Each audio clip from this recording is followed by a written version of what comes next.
dead, bro. Let's say what, 4 days out? Yeah. So you're getting like the early brunt. I mean, you've had a history of doing this, but you're getting the early brunt of feeling what the new qualification pressure is feeling like. It's not the pressure. It has nothing to do with that. It's how far and hard I'm pushing myself. I've never pushed myself this hard, bro.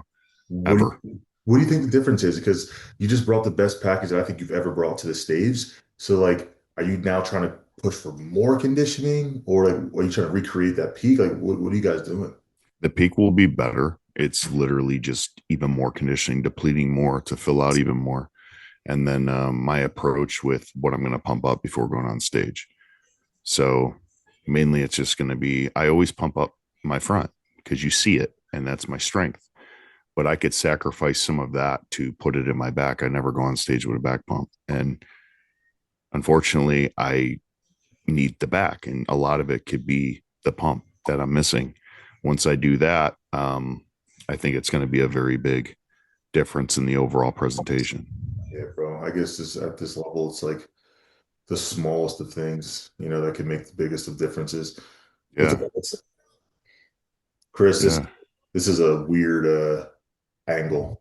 I feel I'm waiting for my computer to turn back on because I don't know what the hell happened to it. Like, dude, this thing is plugged in and it's not working. Like Apple, it takes like 20 minutes for Apple to like, dude, it's plugged into the fucking wall. Like, just turn on. I don't get anything about Apple. It makes no sense to me. you must got the old shit, bro. My shit plugs in, that shit wakes up right away. You got Yeah, I got that Obama Apple right here. the oh shit. Dude, I feel like there's so much to talk about. I just want to jump right into it. This is one of those episodes, bro, where I just came here with nothing to talk about. I just miss my voice. Like Yeah. that's how it feels. And it's like I see you going through it right now. I see like there's two different worlds of people like turning off their bodybuilding brain and then people who are really suffering to because now they're pushing it longer after the Olympians, so on and so forth. So there's a lot of people still running the gauntlet, which is like the first time we've seen in a long time. Um, but with you being 4 days out, you've just seen the list, who's on your radar, like who do you see as the top contenders standing next to you? Nobody. My show to lose. All due respect, it's my show to lose. And I'm bringing my best. And people want to go off of placings at Olympia. I beat every single one of these guys at the Olympia. And I'm 3 times as good as the Olympia. And I say 3 times is because the week after Olympia, Hurricane, I had another week to get better. And then this weekend. So 3 times better. And I'm not slowing down. I know what I need to improve on. I'm more hungry than ever. I'm pushing myself. And like you asked me what the approach was, and it's just collecting the data, man, with the weight cap and everything. It's just focusing on what I can control in that moment. And the more shows that I do, the more I learn about my physique, the more Ariel understands. And 1 day peaks always work a little bit better for me, as you saw in Hurricane. Like, and this is in my backyard. It's about 45 minutes away from me, so there is no stress of traveling. There is no stress of getting in early and having to track food and go shopping and all of these things. And I could sleep in my own bed, wake up and go and Home just court advantage. relax. Home court advantage, bro. I mean, my best look of all was just like a local shows. Like if you can drive to it, like you're in your environment, there's nothing better than that. Chris, looking at this list, who do you expect to be in this conversation standing next to Drew? Yo, Jordan Clark said he was going to clap them booty cheeks, Drew. What are you going to do?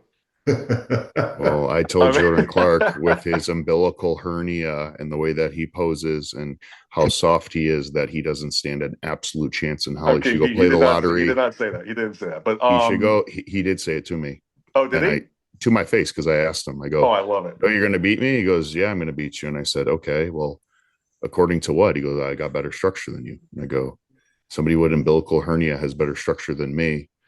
I mean, we could all live in fantasy world, but I would keep that to yourself because it's absolutely fucking delusional. So All right, was that like a real thing? Like you guys like Yeah, like he's a I friend. was just joking. He's a friend of mine. No, he's a okay. friend of mine, and it's actually true. It's funny that you brought it Hey, up. Alex, I swear on my life, I had no idea about any of this. I just saw Jordan Clark's name and I knew they were friends. And I was like, I'm just going to say this out of nowhere. So it's really ironic Listen, that man, that went down. if he didn't say what he did, I'm not somebody that talks shit, Yeah. but I got it in me too. And I'm not going to sit down and just be like, oh, yeah, and take it. It's going to show on stage. And, I'm 4 days out from bringing my absolute best. He's 4 days out from getting a reality check. Yeah. So, I mean, the reason why I got my umbilical hernia taken care of because I had the same exact issue as him, man. It just got worse and worse. And honestly, it's really hard to keep ab control whenever No you have chance. that. It's so Zero hard to keep. chance. So you see how the lower abs, like it's almost distended. That is from the umbilical hernia. Like there was nothing I could do to suck in my lower stomach whenever it got worse in these past couple years. So I was like, I have to get it taken care of. And it affects your posing big time. I mean, my last show, I couldn't keep ab control at all because of it. So you're right, Drew. It has a big impact on the physique. These are Yeah. things I told him in person. I've always supported him. I told him what he has, and I told him, what he needs to improve on. Mhm. And it seems like, Stop that shit. Stop that shit. at least he's keeping it on Instagram. I always had, we give a lot of information out there and we critique, but when we do critique, we always say what somebody has. Obviously, he's a pro. He looks good, but you got to look good in tiers. There's levels to this. There's pros that go pro and never get out of the last call out. There could be a call out of 10 guys and they're still dead last at every single one that they do. And then there's guys that paid their dues. And here's the difference between arrogance and confidence. Ryan Terry could say, I'm going into the 2025-26 Olympia and I'm winning it.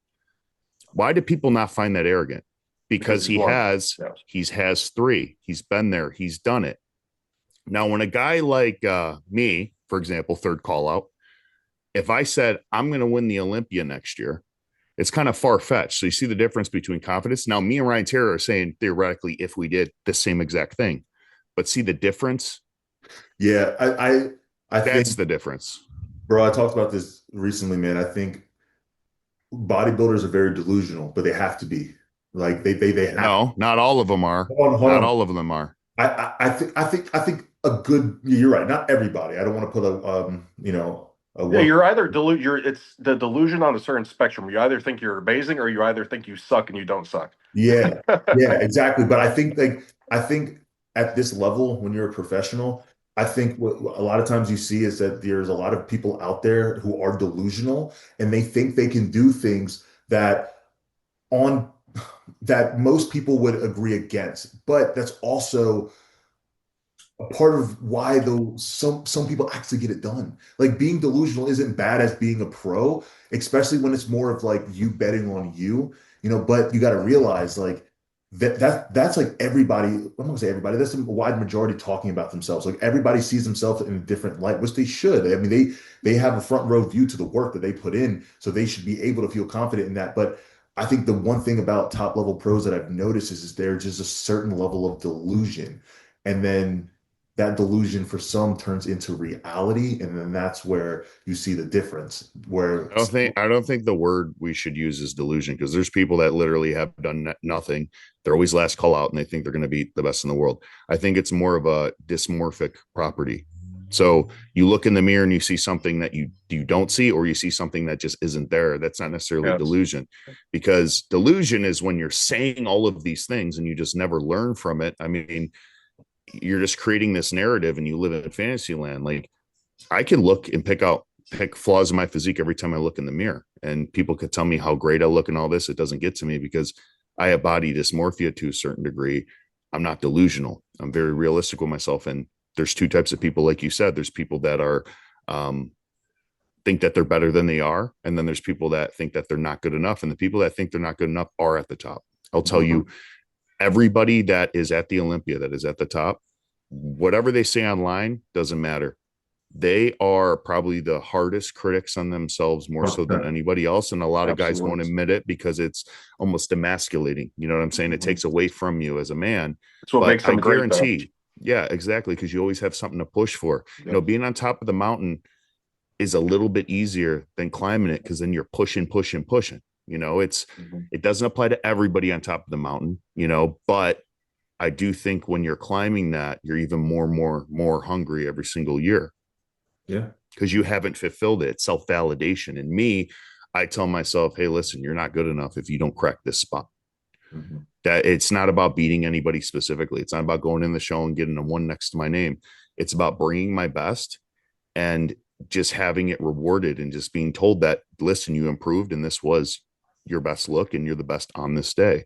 And if I don't hit that mark, I feel like a failure. I feel like, and I've always said this before, and I know Ben kind of disagreed, but I rather lose a show with my best look than win a show looking off. And I've done both. Toronto was not my best look and I won. Right. I didn't celebrate that much, dude. I was not happy with the look. I got more backlash on Instagram because people all said, oh, he was off. So I couldn't even enjoy the win. On top of it, I knew it deep in my heart. Versus Hurricane, my best look ever. And I was second. And I got more positive feedback from fans, online, podcasts, other people covering it on Instagram than I ever did winning. Yeah, it's weird, bro. I'm telling you, like, it's easier to get picked apart at when you're number one.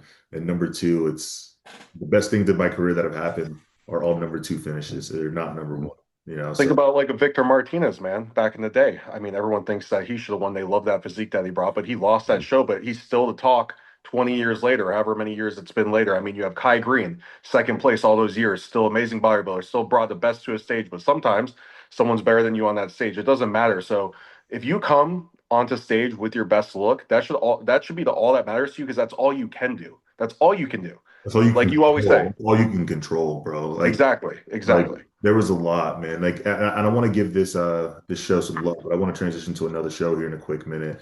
That kind of like it speaks on that heavily Yep. because Yep. like the Prague Pro was a wild show. I Like, know exactly what you're gonna say. Yep. Hold on. Chris didn't answer the question because he was, I got you. it I got you. branched off from I'll give you my Jordan top Clark. five. I'll all give you my right, top five. It's gonna be Ryan Clark. And let's preface this again. We're always freaking wrong. Look at the Prague show. But Ryan Clark, I got you, Drew. Obviously, I got DaCosta, I got Alex Rogers, and then I'm gonna throw in a little oh, don't curveball miss this, of Jason. bro. Okay, Jason. I was gonna say don't miss that Um, one. And then who's going to be battling you in the top? Like I said at the Olympia, it's going to be Alex Rogers is going to be the one pushing you. And I think that you will top Alex Rogers. I don't think he has it yet, but I think you will top him out by. I think it'll be very close. I think it's going to be very close, but you'll beat Alex for the win. Bro, I was actually talking about this today. Like, this is probably one of the hardest shows to make a predictions on. Like, it's just it's so many totally different physiques, and I haven't seen like Emmanuel Costa in a while. Well, I guess the Olympia, but definitely wasn't the best version of him. Um, there's a lot of people on this list, bro. Like, I A really lot. your top five, I think is the exact same. Yeah. Is it 100%? A lot of names I haven't seen before. And like I said earlier, when I'm asked, and I don't like to hop on here. Earlier, I told Alex, I got to pass on this one. I don't like doing predictions on myself because I'm never going to have myself outside of the mix. When I went to Hurricane, my objective was to win. You should never have your no. Yeah, but you shouldn't ever be out of the top five at these pro shows anymore, man. So you putting yourself in that top three anyways, no one's gonna bat an eye at that. Yeah. I've been out of the top three, excluding Olympias. One time that was Miami in 2024, and I haven't been out of the top three since. And I want the listeners to realize that me or Alex or anyone, we're not picking him because he's our bro or we're on this podcast with him. Like if I genuinely thought Alex was going to beat him, I would say the reason why. And I just think that your conditioning is going to out edge his. I think that Alex coming out of the Olympia, I think that he's been running the gauntlet for so long that his body's a little bit tired. And I think Drew, you're just a little bit more fresh.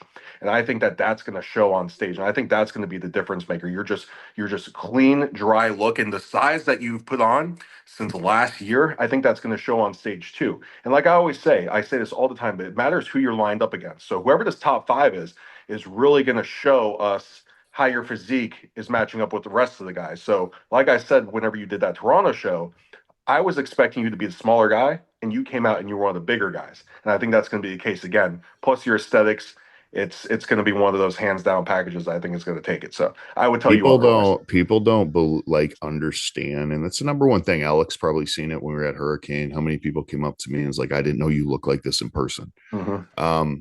I maxed out at my weight cap for Olympia. I had to lose 16 pounds, like I said, in 12 hours. Homeostasis for me is around 220 at 2 meals a day in my off season. Like literally, my body just wants to grow. I'm a hyper responder. I literally train chest and back. That's it. I don't train legs. I don't train arms. Shoulders a little bit of medial work on chest day, but it's literally chest and back. That is all I push. Who's judging Um, this show, real quick, bro? Who's judging this? it's what's her name? I just know her as Rock Fit on Instagram. I forgot Becky? what her name. No, Oh, no, no. It's the I think other female. I think that's Her gonna husband sponsors the Olympia. okay. I think that's gonna play a big role. I want to see because this is again, this is a lot of different. This is two different physiques. Or I'm sorry, this is a lot of different physiques. Like Emmanuel Costa doesn't have a physique like anybody, right? yeah. Yeah. And he's a lot of muscles. He brings great conditioning. You know, he was fourth at the Arnold for a reason, right? We just saw Drew off the best package you've ever seen. And I raved about his shoulder to waist ratio, which is to me the best. Like that's going to be hard to stay next to You structurally. know the structure that Jordan said he would be. That's so funny that we I'm actually. I'm breaking his balls because That's so he said crazy. it. What are the So chances? Well, you're what getting. do you expect? Uh, It's for me. It's just I don't take it serious because I don't look at competition that isn't competition. So I'm just going to speak my mind on it. It's I've talked to him in person. I see him damn near every single day, and these are things that I say to him in person. Literally, I've had these conversations with him, so all he'll right. get it. But I'm going to put him on blast a little bit. There's your shout out in the podcast. I know he watches.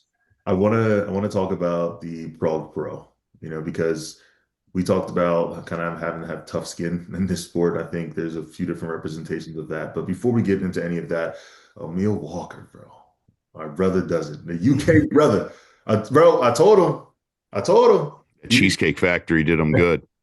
Yeah. What was it? How can I be homophobic? My bitch is gay. Every time I hear that song, bro, I cannot stop thinking about him, bro. It's so bad. But seriously, he gets it done. I mean, let's be real. He didn't bring it at the Olympia. And then he picked it back up at the Hurricane Pro and then continued to walk it through down here and brought his best package of the year. Now, he can still be better. I 100% think that. I think we've seen him better before. But again, it was enough to get the job done here. And Omar Solomon, again, great conditioning. He's a guy who's come on the scene a lot this year, too. Like a lot. Mm-hmm. I remember at one point his feedback was that he was too vascular. I Like, was going to say that. I think the only time he gets marked off is just for having that kind of bodybuilder look of having the Which I fullness find of bullshit, vascularity. bro. Which I What's find up? bullshit. Which I find bullshit. Yeah, it sucks. You're either You the can't. look or you're not. He's Yeah, placing well in men's physique, and if they're saying I'm marking you down because you're too vascular, why is he second? You it know what I mean? sucks. Yeah. yeah, but again, this guy, he does look freaky, dude. Look at him. Yeah, it's Oh no, wild. yeah. I posed with him in person. He has a really, really sick physique, extremely dry, extremely full. And the coolest thing about him, just on a personal level, he listens. He wants advice. He asks Yeah. questions, and that's the thing that I see a lot of my younger self in. Like a guy, I told him, enjoy your Olympia experience, bro. I kind of hung out with them throughout the Olympia and, just kind of being able to enjoy the time that we had together instead of, just focusing on the show and competition. That was really fun for me. It's something that I always remember. And I know he's going to always remember his first ever Olympia experiences, something that he could appreciate regardless of the placing. Yeah, no, he was dope. I got a chance to meet him at the Olympia, and it's cool to see him getting recognized this year because he's always been a guy who's Absolutely. falling a little short, but now he's arriving. But I want to talk to you guys about Mauro. Just raved about him in the last episode, talking about how he was 13th in the world, could have seen him even higher at the Olympia. This was the best peak of his life, and then he brings what I arguably would say is a better peak just a couple weeks later and places in the last call out. Why do you say better peak?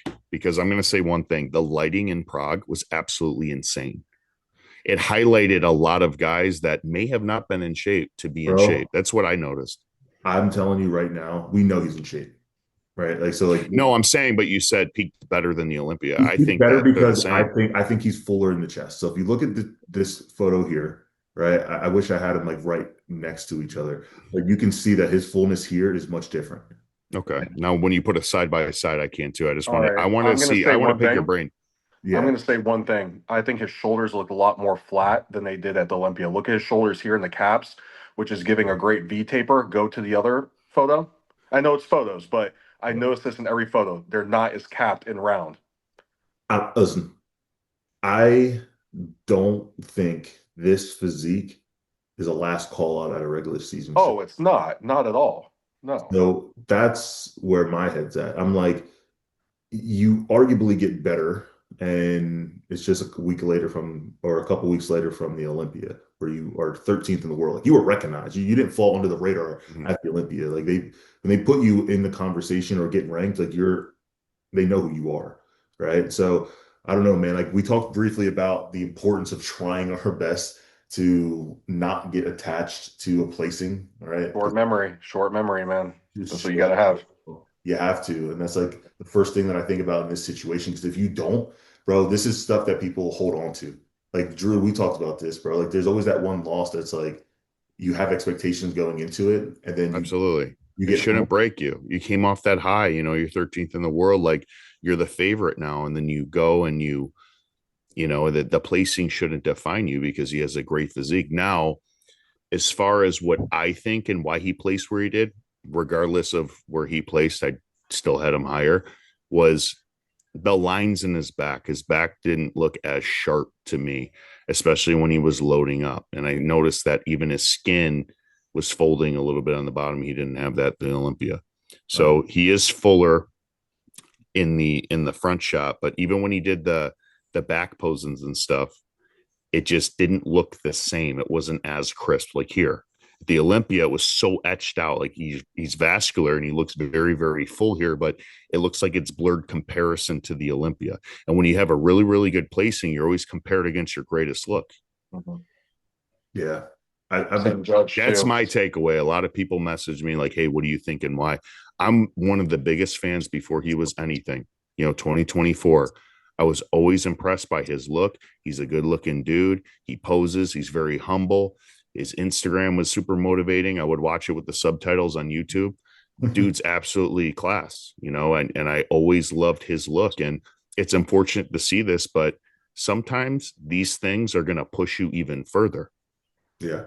And I don't think people realize like stuff like this happens. Like I don't know how else to put this in bodybuilding. Like you will see there's no matter who you are, there's going to be shows that you don't get rewarded, whether it feels as big as, going from 13th to last call out or, you know, first place at the Olympia to fifth place at the Olympia. Mhm. Like it's these feelings are going to happen. Right. So I feel like based off of the conversations that we've had following the show, he's in a good headspace. But I can imagine, bro, because this happened to me after Chicago, and I had a reality check, man. So everybody gets one of these reality checks is how you bounce back following it. I But see your comment on there. Am I missing something?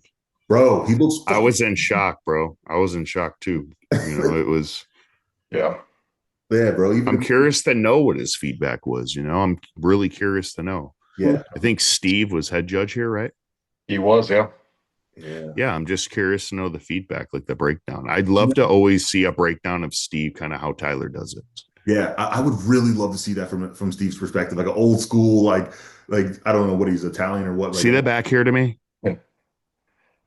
When he poses, I don't see the same width. Like he looked like he was pinching, right? And Yeah. then when And he he's did the load rounding. up, yeah, when he had the load up, it just didn't look as detailed. Like he's vascular and he's peeled, but it almost looks like he overpumped to where it wasn't really contracting as much because he is Honestly, fuller in the chest. if he would have just brought his chest up in that back pose, it would have brought Mm-hmm. out his lats a lot more. But I think he kept it rounded there, which To wasn't show bringing out that thickness. detail that you're talking about. Exactly. Exactly. Don't sacrifice width for thickness. You want to have the, Exactly. the medium between the thickness and the width. And when Steve helped me with posing, that was the biggest thing that he always critiqued was the posing in the back. And I think a lot of it should be based on posing. If it's Yes. there, they can only judge what's in front of you in that moment. They yeah, can't just judge based on, you pinch. It happens to all of us. It's just a matter of we got to get it down, and it happens to the best of us. I'm a posing coach. I do it for a living, and I have off posing days. There's some days I can pose really well. There's days I might have a kink in my back and I can't contract my lats as much. yeah. Yep. And also keep in mind, dude, I placed eighth in front of Steve one day, and then at a harder show the next week placed third. Like Mm-hmm. it happens. Like I don't know how else to explain it. So again, I'm excited to see And this. Steve's a straight shooter, man. Oh, he I plays straight remember up. some of the videos on Generation Iron just telling Kai, like, listen, bro, I can only judge what's in front of me. You got to be it in living color. It could change in a matter of seconds. And a physique could literally change in 30 seconds. Yeah. And, You and you got to peak think that. that. Yeah. Sorry, oh, sorry. Go. I was going to say he also judged him at the Olympia. So if there was any changes from Mhm. that show to that show, he's going to see them, and then he may have marked him off for some of the things that he didn't do at the show. Yeah, We don't maybe. know. Yeah. Absolutely. 100%. Because again, he was in the second call outs. He was being judged. Sometimes Yep. when you fall like after like third call outs, you're probably not being judged as much. It's like realistically. But like he was in contention, he was ranked. Yep. That means a lot. All right, Drew, do your thing here, man. I want to quickly break down the Border States Pro. There is a pretty solid call out. A lot of guys who were Yeah. recognizable but had great physiques. Yeah. So a lot of guys that I haven't seen before. So it's Jay. He was in sixth place here. Really full chest, really wide, shorter guy. Needs to work on back a little bit more. He has really dominant chest, really dominant shoulders. So he just needs to keep improving that back. Especially from the width. He has the width from the front, and it's mainly shoulders, but opening up and adding the density to the lats is going to make his physique even more complete. It kind of just doesn't look like the best photos here. It makes everybody look like they're underglazed or overglazed. But also with the core, you could tell he's peeled, but maybe a little bit more glaze on his abs would have Yeah. some of that detail pop a little bit more in pictures. Because in person, it's different, man. You can't Yes, really tell with your eye if you're close. some people have thin abs, bro. Like they just have like those thin abs that like if you're not like 100%, because I'm not mistaken, I think That's what I have. I have the same thing. If I'm yeah, not 100%, they don't pop. It's like Jeremy Buendia, same thing. yeah, like they have to be like on point. If they Yes. like have that muscle pushing back against the skin, it's gonna be slightly off. But coming in fifth place, we have Benny by the Gram, Yep. multi-time Olympian. Now, Chris, looking at this, what do you see?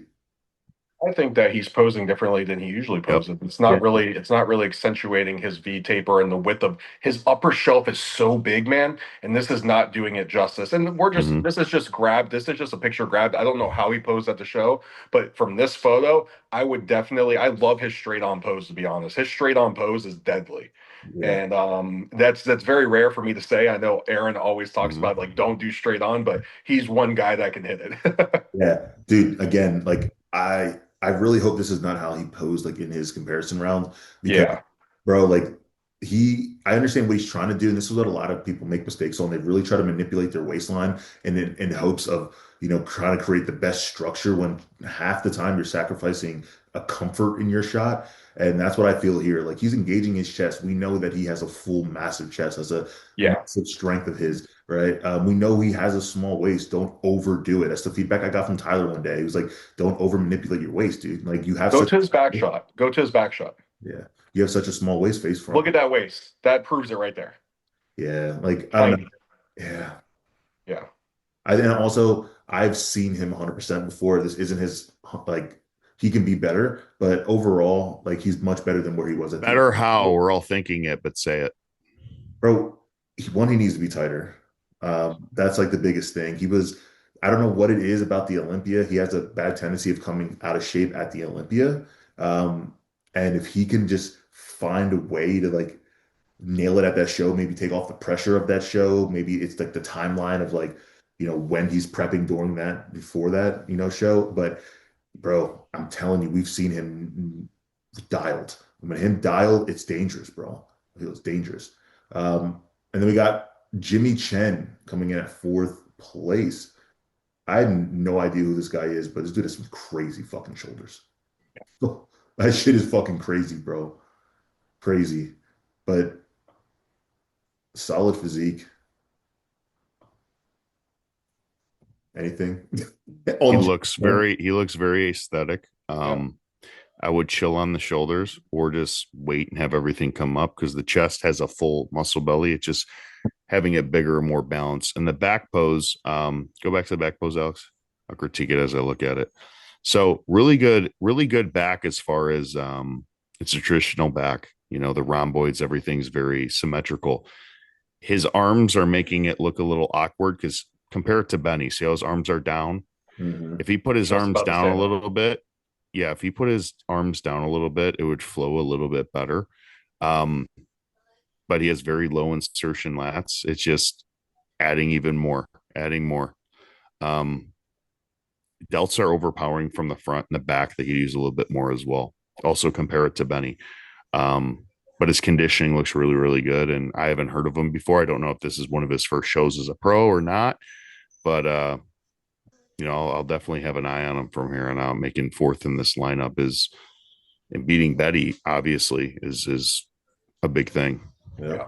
And then this guy coming in at third, simply say great conditioning. I mean, this is one of the, you can tell he's a taller guy, fills out his frame really well.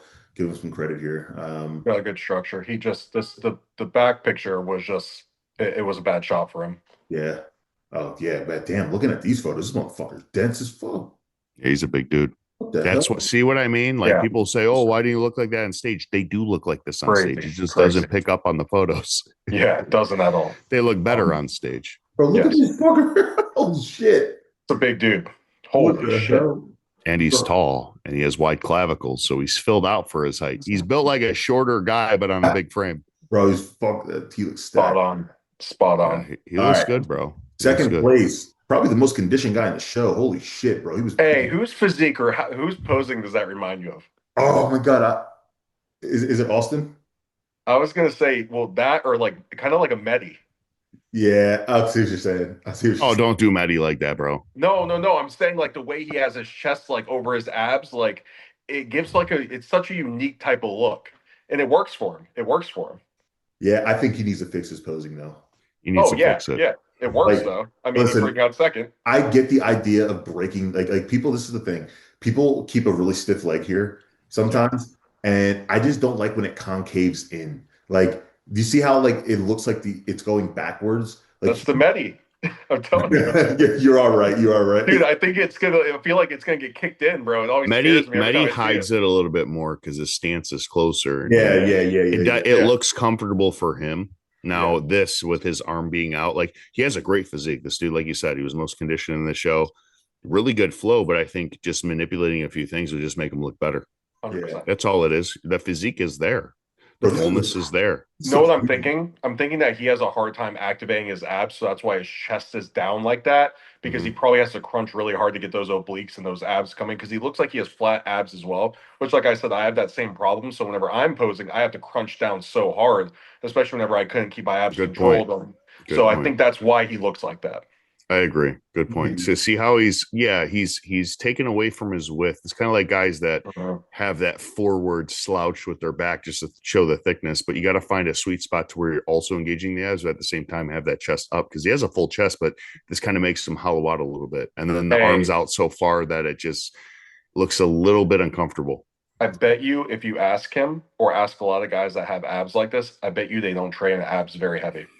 And that's something that can improve your physique a ton. That's what I'm doing in my off season to not have such thin abs. I think it's so important so that whenever you do, like, let's just say you take a year off and you grow those abs and you go back to pose, they're going to be a lot more blockier. So you don't have to crunch down as hard because they're actually developed rather than having to do something like this. But that's what I'm going to do to fix this, because I pose exactly like this. Also, training abs isn't just about growing them. It's also about the abdominal control. It's the mind muscle connection. Once you have that down, it's a better connection when you're on stage. So that's also something to take into account as well. The erectors are big. Holy shit. The erectors are bigger than the upper back. It's the opposite of what I have.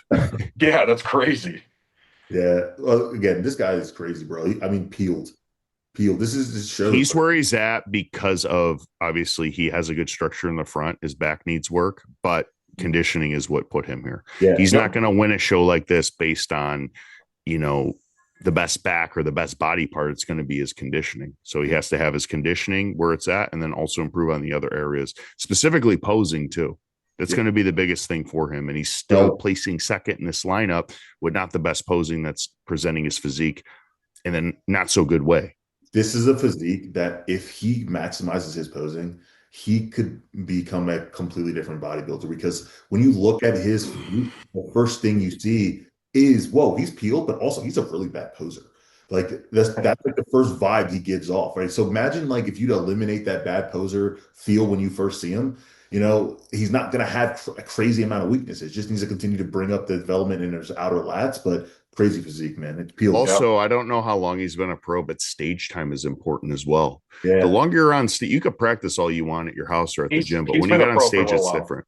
He's been a pro for a Okay. little while. Yeah. Has he been in the mix in shows like First Call? I've Um, never seen him in the mix. Like, I don't know who this is, bro. You know me, I cover this shit. I know who he is. I've seen him a couple times. He always comes in peeled like this. He always looks very full and big. He always looks like this. He's got a good. I think this is his first like breakout show though. Okay. All Yeah. right.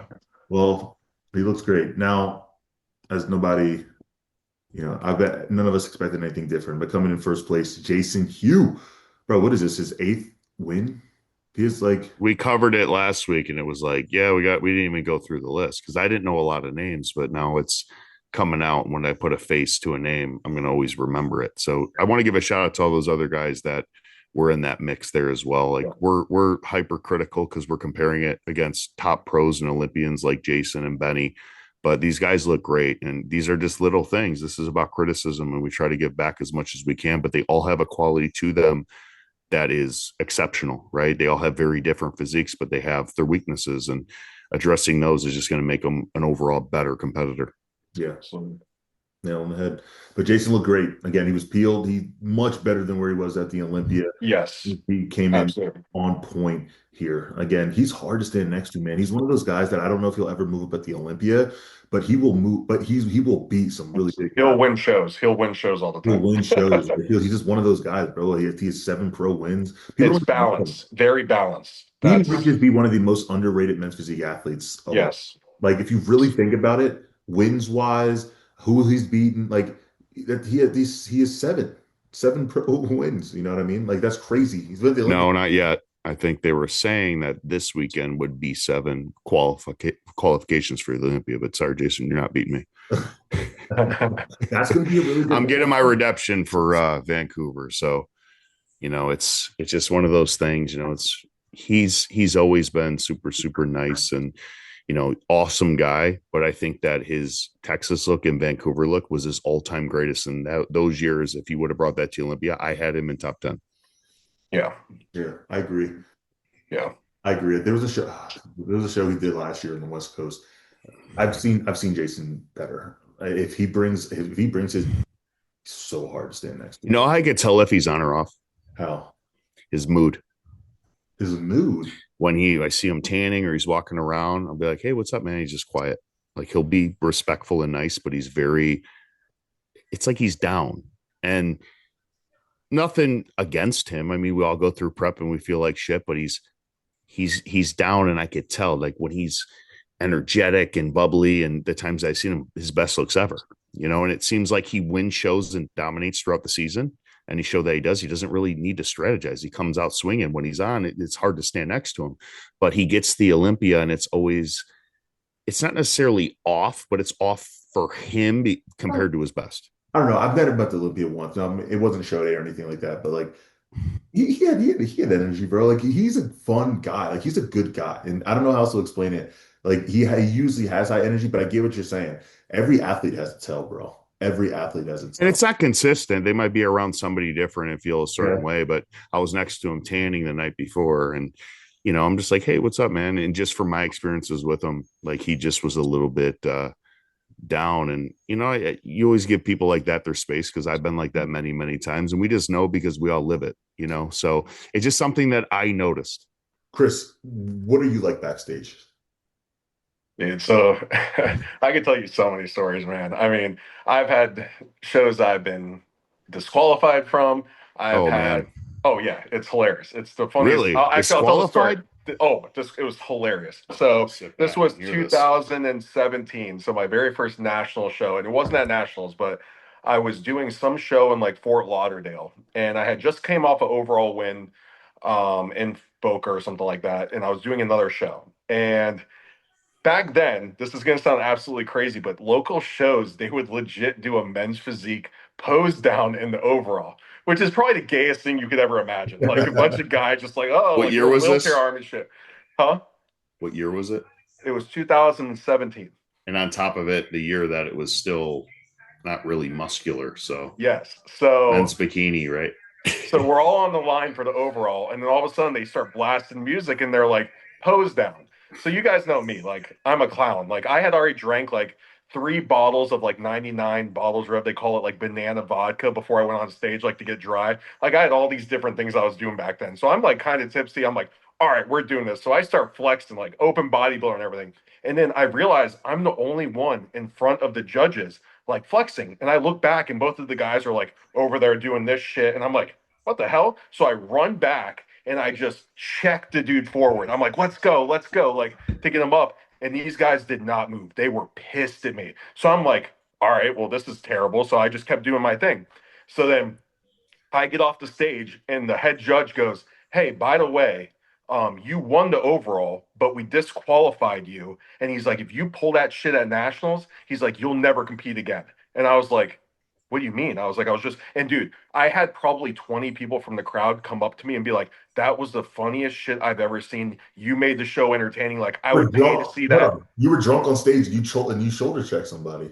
Oh yeah, and not only that. So this was whenever Jason Hud just came out with his like clothing line. So I come off stage and my shirt says Team Dick Skin on it.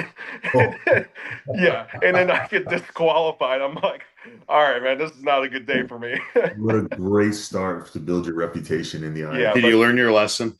exactly. So that was way back, and then I went to nationals. It got mopped, and that was the one where Akeem Supreme won it all. And I think Drew, you did that one as well. Yes, I remember that freak. But no, I'm usually I'm probably the most friendly person backstage. I'm usually just chilling with my shirt off about 5 minutes before I get on stage. And I love meeting people at these shows because honestly, man, after it's all said and done, like the only thing I'm gonna have, once my physique withers away and all that, all I'm gonna have is friendships and these connections. And that's really what matters to me. I mean, it's always been that way. Yeah, 100%, bro. Like bodybuilding has like given me and taken so much away at the same time. You know what I mean? It's given a lot of good friendships though. So like Mm-hmm. that's one thing that you can't take away from all the bullshit. You know, it's giving me good friendships.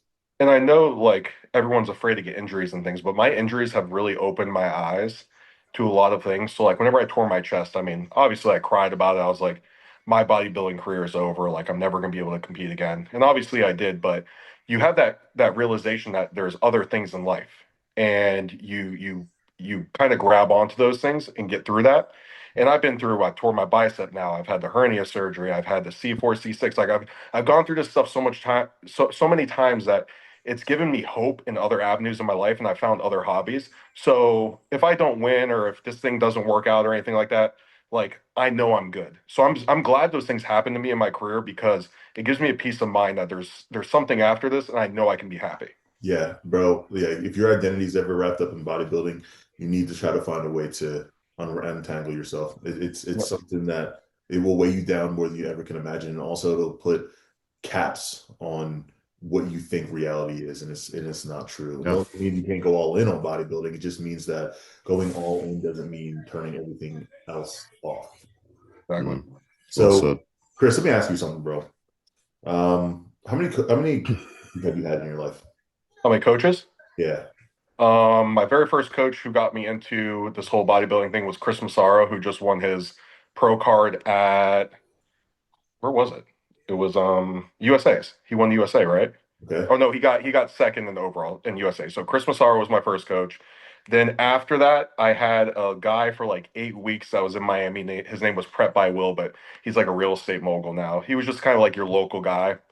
And then after that, I was with Terrence for a very long time, I Route remember Diesel, that. for Yeah. about 3, 4 years, which was a great experience. I mean, Terrence is an amazing guy. And back then it's gonna sound crazy. I think we talked about it in the one podcast, but he was charging like 70, $80 for coaching. Yeah, And you're that's like, crazy. you're a That's top crazy. three Olympian, like what? Okay, deal, take my money. But he was always a great guy. He was very responsive, awesome to me, obviously. And then obviously Cuts is my Okay, last so coach. you've had So what, four? Drew, how many have you had? yep.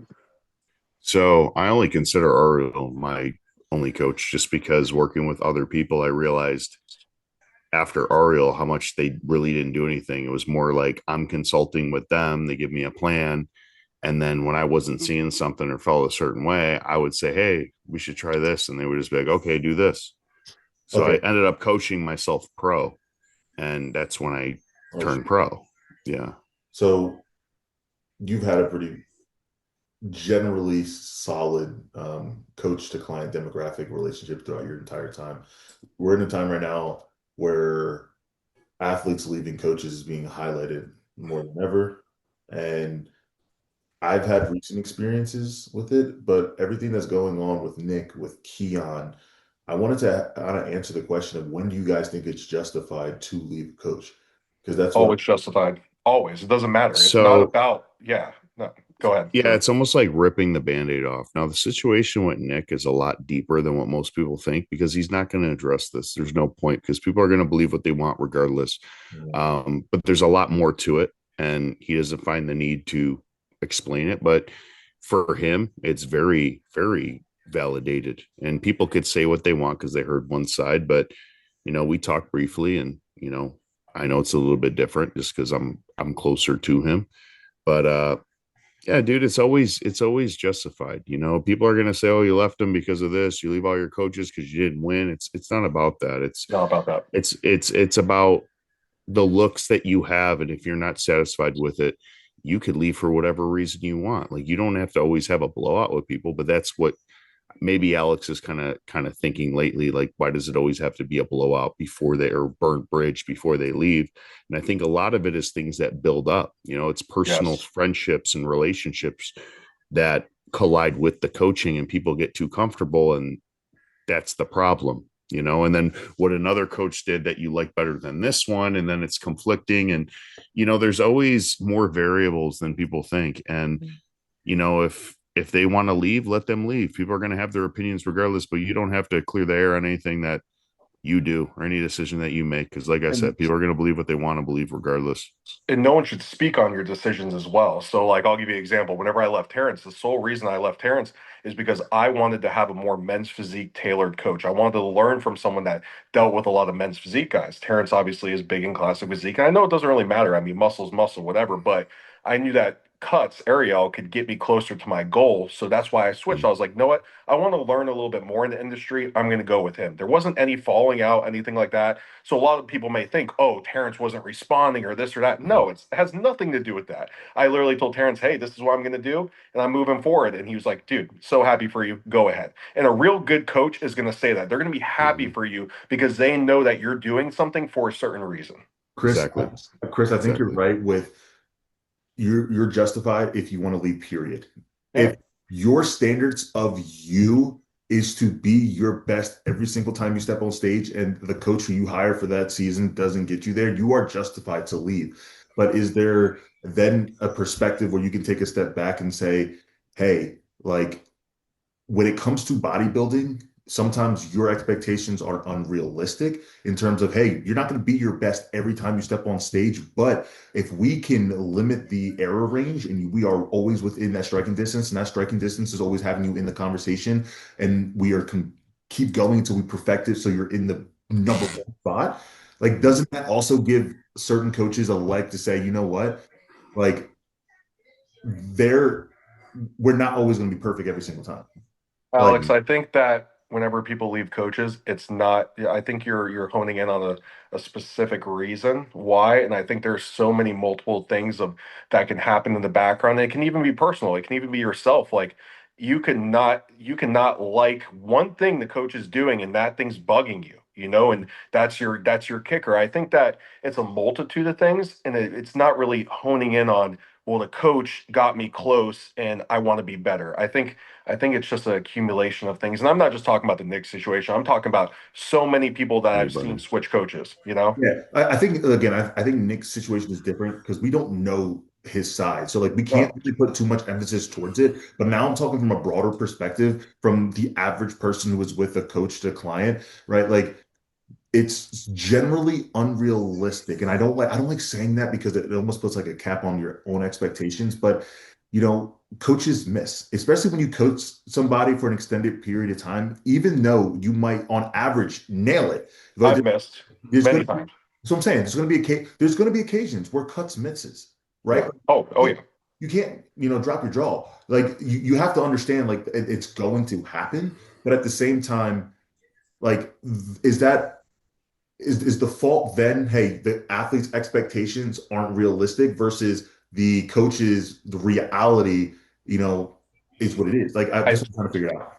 I think it falls on the individual's personality, right? Hmm. So it's personality traits. And for me, like I always have a rule with like new athletes. I think that a new athlete should stay with their coach for at least 2 to 3 years because you're kind of gaining momentum into the sport. Like you don't know enough personally to be able to judge a situation accordingly, right? So I always say like your first coach, stick with them 2 to 3 years, learn the basics, learn everything, and then you can start branching out, seeing different ideas. And if you want to move on to a better coach or better thing, like cool. But I do think it's personality based because some people don't take failure very good and they think that, oh, I hired this coach, this guy has 10 Olympians, he's gonna make me an Olympian. And then they have this notion in their head that it's that or nothing else, you know? And then they see somebody else that all of a sudden, like Boss of Outlaw, comes out of nowhere, starts winning everything. They're like, oh, this guy's got the secret, you know? So I see a lot of people like that. But then you have people that won't leave their coach at all. Perfect example, Deke Walker. He would never leave his coach. He's That's a so good, loyal, that's a you good know? point. Listen, there was points in my career where I don't want to say I'm loyal to a fault. It's just that I stayed, bro. I was at the same coach for almost 8 years, right? And he's a great guy. Like, so that was half the reason. But like, if you take a step and look at it, like just from like the X's and O's perspective, 99% of people would have left well before, I did. But that's where you go into a situation where it's like, hey, there's certain people who are loyal to a fault, right? So you have to be able to look at your situation from accuracy, bro. That's the problem. Like we talk about delusion. Sometimes we talk about the top athletes having delusion, bro. It's the fucking amateurs that are so Those deluded. are the worst. They're the It's, worst. it's actually wild. You know what I mean? Because the pros, they are at least got to a position of feeling validated by judges, becoming a professional in something. Pros are trying to get there, and sometimes their delusion is like a wide range of it, right? So again, I think that sometimes that the emotion of the roller coaster of bodybuilding, it gets so heightened and they can't control those emotions. It's immature emotions at heightened periods of time in bodybuilding. Alex, and I think one thing from a coaching perspective, because obviously we all coach in here, but when I have missed, I have admitted that to my athlete. Oh I yeah. will literally send them a big message and be like, hey, I think that I did this, this, and this wrong. This was my fault. This had nothing to do with you. And I go, we'll come back stronger, but let's gather this data and move forward. And being very transparent to say, hey, I messed up. Like that was on me. I think that's very important. I think more coaches need to do that rather than saying, oh, well, it didn't go our way, you Yeah, I mean know? that's why I respected that thing when Kyle posted that video. When he Yeah. posted that, I was like, it takes a lot for not a lot, but a lot of coaches don't do that.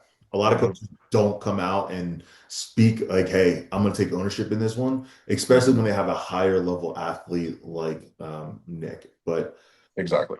I mean, I've noticed that as a trend in bodybuilding, bro. It's just the coach hopping stuff, and as somebody who's been through like a coaching search myself, man. Like, Yeah.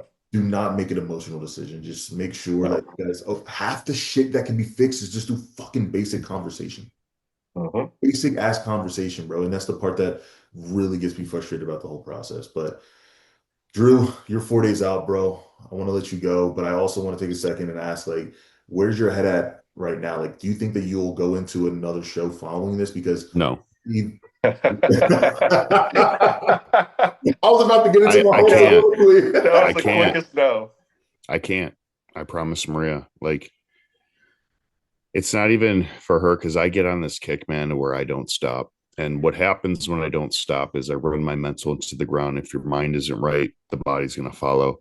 And I need to take that out before it actually happens. And I need to not compete because you know me, right after the show, before I even get through the night, I'm already booked for the next one. Yeah, you are, It's bro. how my mindset operates, man. It's self validation. Like, no, you need to be better. And this is going to hold you accountable to keep going. And like I said, like the thing with working with Ariel, there's less margin for error when you do shows this close. And that's why I keep getting better because every year your body changes. But once you catch that rhythm at the right time, your body's primed at the right time, you catch that fire. But that fire is short lived because you're coming to that end. And I don't want to start digressing. And a lot of guys will keep pushing past that because you have that mindset of winning. And when you don't, it's more pressure is more cortisol. And then you start looking worse. And then these placings go back and then you feel shittier. And then it just sets you up for like going in an off season. You're just burnt out and you don't even want to have that off season.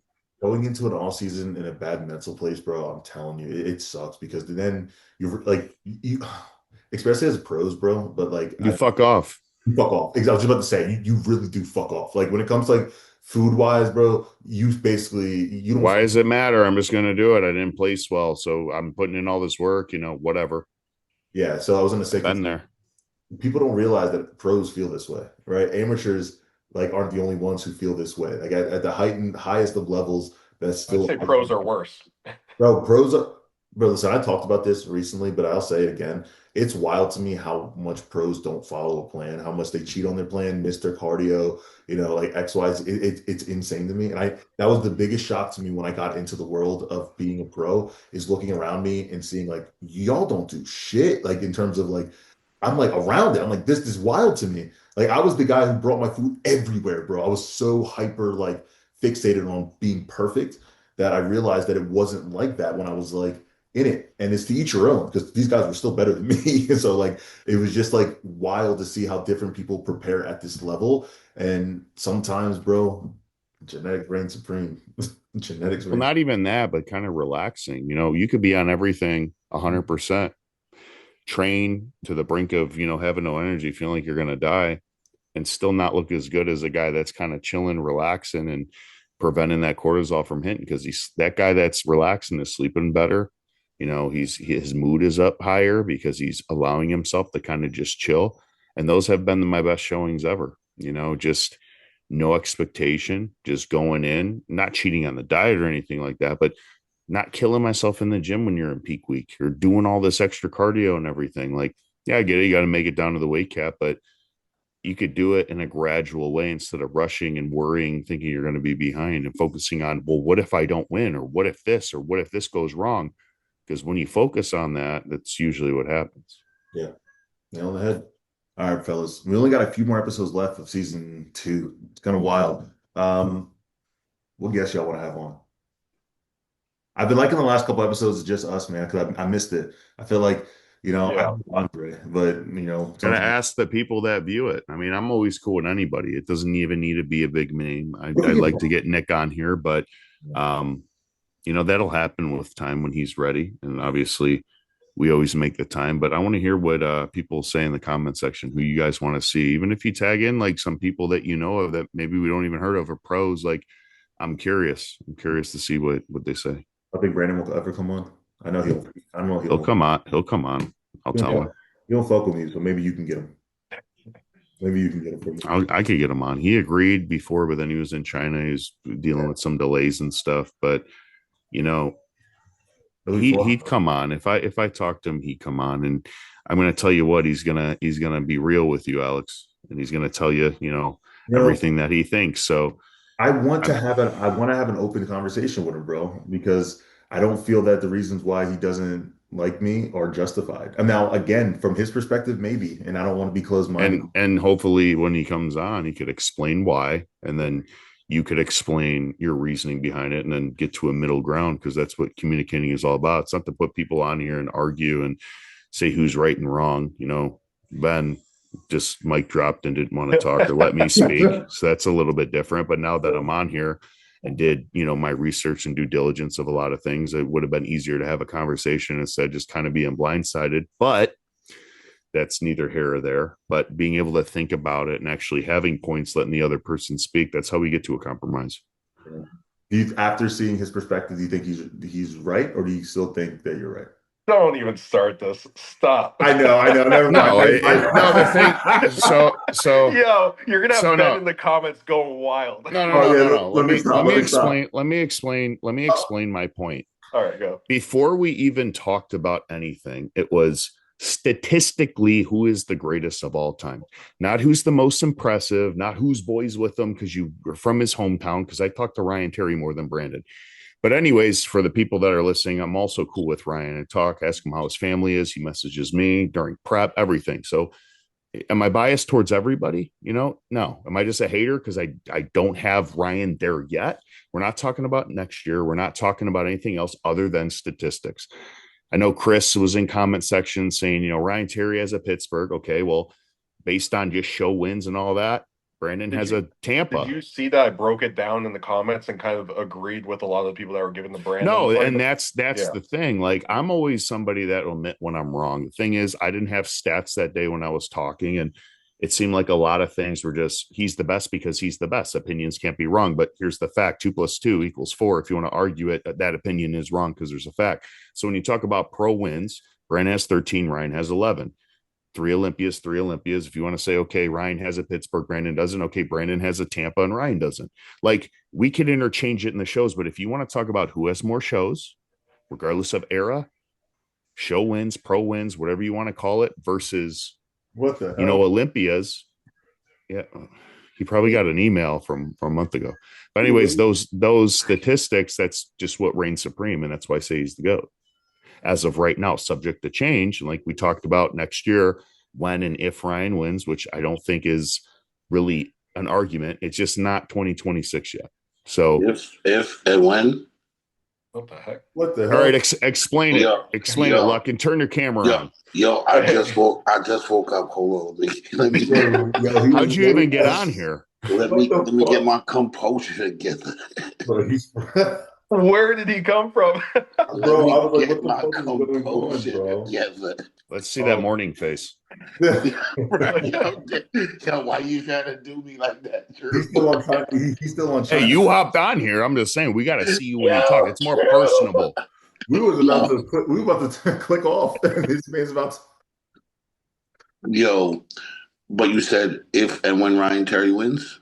He's winning, bro. He's winning next year. No, we were just in the discussion of the greatest of all time currently, just based on stats. Look, right? So we just watched the Olympia, right?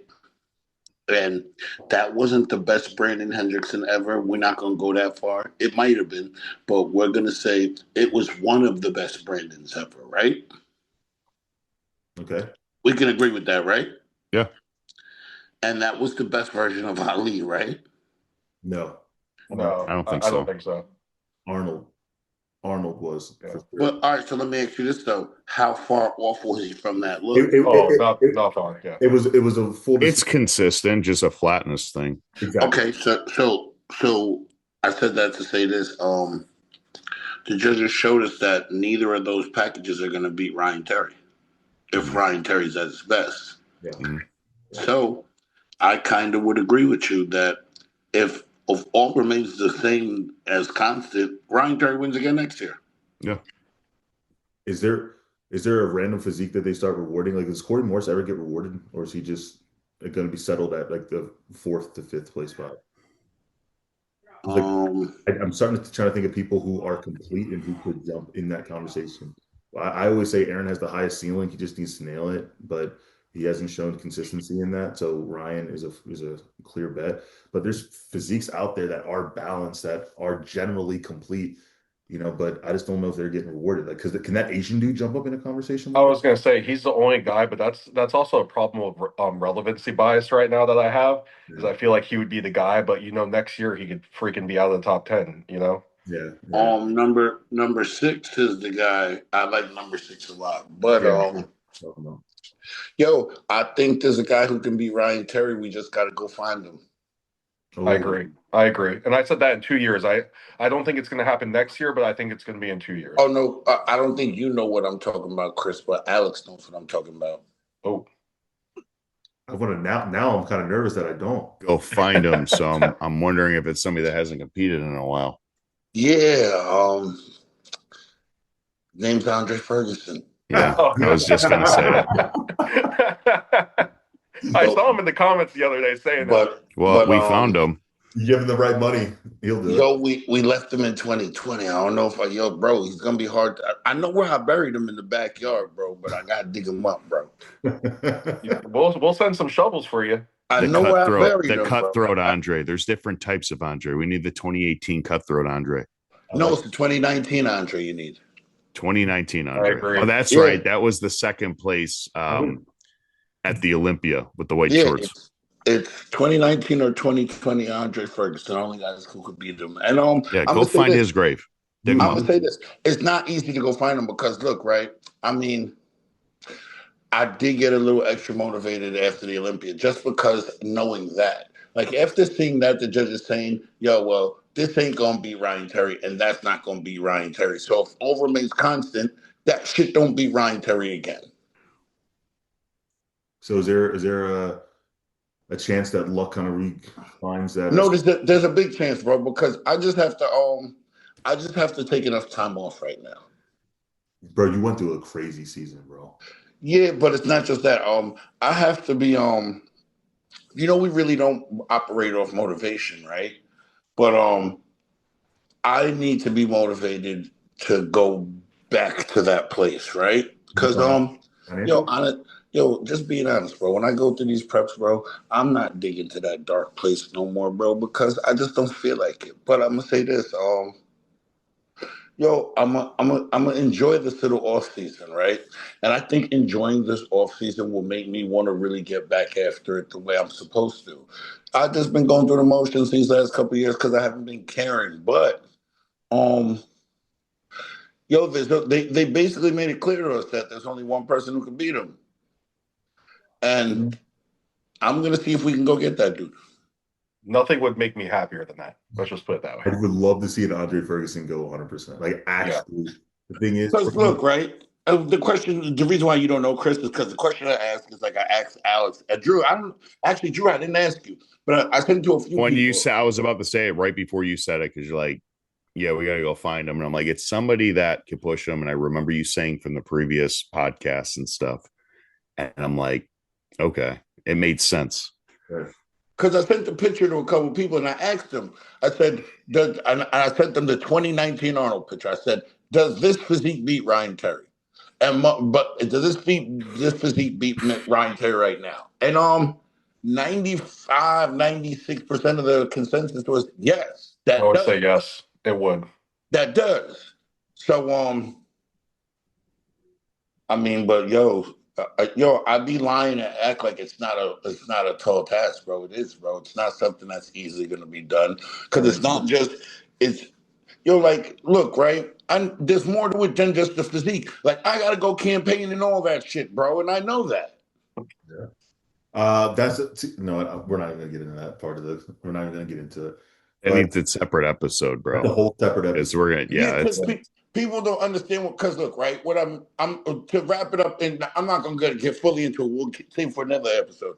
But it goes back to what I was saying about the nuance with Ryan Terry and with them other guys, and it was like, oh, these guys came out of nowhere, and I was like, no, the nuance is what they did inside that season, right? So I know I gotta go really put my foot on some people's throats and make a point. Then after that, I gotta be posting every single day again leading up to the Olympia, my shirt off. I know how the campaigning goes, bro. Look, let me ask you something. Briefly, we talked about delusion on this podcast. We talked about the importance of certain athletes having delusion in order for them to actually, for the very few, to actually reach some of the heights that they're in their head think they can do. Majority of them don't. A lot of them, or some of them do. Mm-hmm. Do you think that there is potential delusion in your viewpoint? And if so, do you think, it's hard to ask this person this, but do you think there's delusion backed into some of the viewpoints that you have of, if I come back, I can be the best in the world?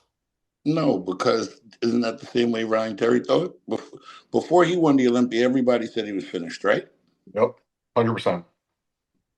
Yeah, 100%. That's the only reason, bro. Like, I mean, it's delusion when it's delusional and there's nothing it's based on, bro. Like my shit be based on shit. Yeah. Like I don't just pull this shit out of the air. And look, that's why I had to ask everybody else first.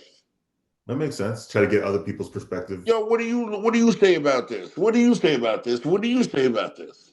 Dre, look, man. Your 2019 Arnold look was the greatest look in men's physique history.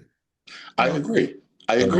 So if that physique ever touches the stage again, that's a look that could beat anybody. I mean, and you got to understand there's so many layers to it, right? So yeah, I got to go campaign and all of that shit, right? But it's like this. It's the only thing that's going to wow you that you haven't seen in years. That's also true. There's so many levels to why that physique could beat him. But, bro, anything short of that is not beating him. Yeah. I mean, bro, that's what I'm saying. I don't see, unless Aaron Banks is 100%, I don't see too many people who can jump to give him a run for his money. When I mean, I 1,000,000% agree with you, bro. Like, because after watching last year, after you assess it, you're like, yo, that's one of the best Brandons, and that's one of the best Ali's, and Ryan Terry beat them handedly. Yeah. I think the only person who can beat Ryan is Ryan. If he comes in off, then he opens the door for everybody else. Well, if he comes in off, he opens the door for a lot of people. Yeah, 100%. But look, I Ain't don't coming in ever. off. But what do I always tell you, Alex?